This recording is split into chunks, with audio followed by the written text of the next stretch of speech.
What's up guys, Everything Apple Pro here, and I know that $1,000 is just digging a hole in your pocket. You want to throw it in Apple's face for the iPhone X, but before you do that, watch this video. I wanted to talk about the drawbacks of this revolutionary new product. Don't get me wrong, I am completely obsessed with it. I'm so happy this design came to light, but it's not without its drawbacks. So let's talk about those in this video and why you should not buy the iPhone X. In fact, 10 reasons not to do so. Now this is something not many people think about. This is a first generation products. I know 10th iPhone, what are you talking about, Philip? But no, this is an all new product from Apple. They said it's going to be leading the next 10 years of design. And with a new product like this, a new line, there will be issues, quirks, nagging, teething issues because of the new display, because of new design. If you remember, the iPhone 4 had the antenna gate, the iPhone 6 had the bend gate where it was a bit soft, and no, not in this housing. Obviously, this is a replacement. But with every major shift in design for Apple, there always seems to be a major issue after release, so it's always good to wait it out.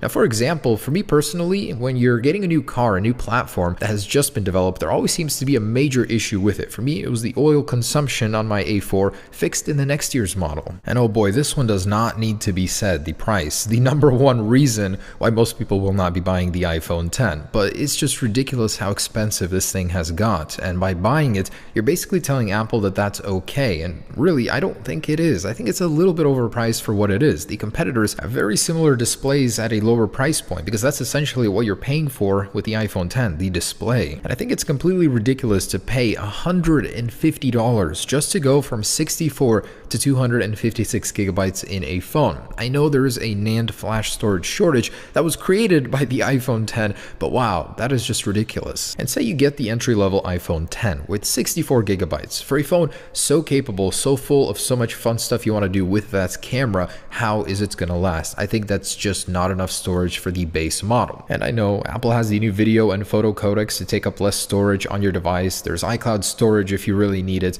but still think about it. You download some games, some apps, record a little video, take some pictures, and before you know it, that 64 gigs is going to run out eventually. So I think it's not enough storage for an entry-level model. And one that will resonate with probably a lot of you, the cutout bar. I mean, the sensor bar on the iPhone X just takes away from the even design from that really beautiful display. There was a better solution. A Redditor posted this image, and honestly, I would not be opposed to that, or with software to hide the notch. It just seems that a lot of people are very unhappy with that design, and maybe just another reason on your list to not get it. And one that honestly worries me, going from a plus-sized phone to the iPhone X, you're actually getting cropped content. So a lot of your images, your video is going to be smaller because the display is slimmer. It's more in line with the iPhone 7 display.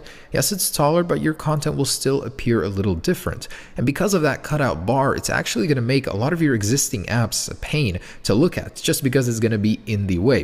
And there's actually a couple crafty solutions for this by some developers on Twitter, which I really liked. So Apple could do some great stuff with the software and with the notch. For example, scrolling, having this dynamic scrolling behavior. I think it's really cool. And from another developer, he solved the issue of the scrolling bar, which currently in the simulator just goes behind the notch. That's actually really neat. I would love to have that on my iPhone X. Probably not something Apple would do though. And here's one that actually worries me. People that had a chance to view the iPhone X hands-on are saying the display is not that bright. Compared to the Galaxy Note 8, the iPhone 7 Plus, which has the same rated nits as the iPhone X at 625, appears very dim in a very brightly well-lit room. So I'm definitely hoping the next generation fixes that, but for now, that's an issue we're going to have to deal with. And the whole Face ID thing. Face ID has its own conveniences, say your fingers are wet or dirty, and you can't scan it normally with Touch ID, but it also has its detriments as well. Compared to Touch ID, you're going to have to look at your phone every single time to unlock it, and it doesn't seem as fast as Touch ID to me. I'll definitely have to test that though. And I really hate the fact that Apple is forcing you to buy things to use your iPhone X naturally. First off, fast charging can't be activated without this expensive power brick, and you can't even plug in your brand new iPhone X into your MacBook without having to buy an adapter or new cable. And for those still on the fence, here's something to make you a little bit more optimistic about your current device. If you have an iPhone 7 or 6s,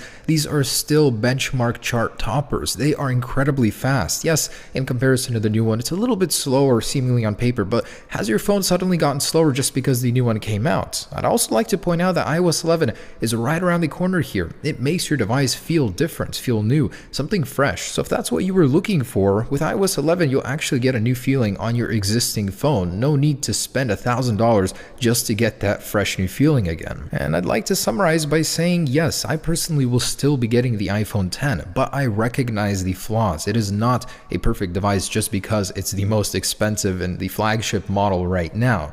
It definitely isn't for everybody. So I hope you and me agree on at least a couple points from this video. I hope I'm not crazy on that part, but this is an incredible phone, don't get me wrong. There are still many reasons not to buy it though.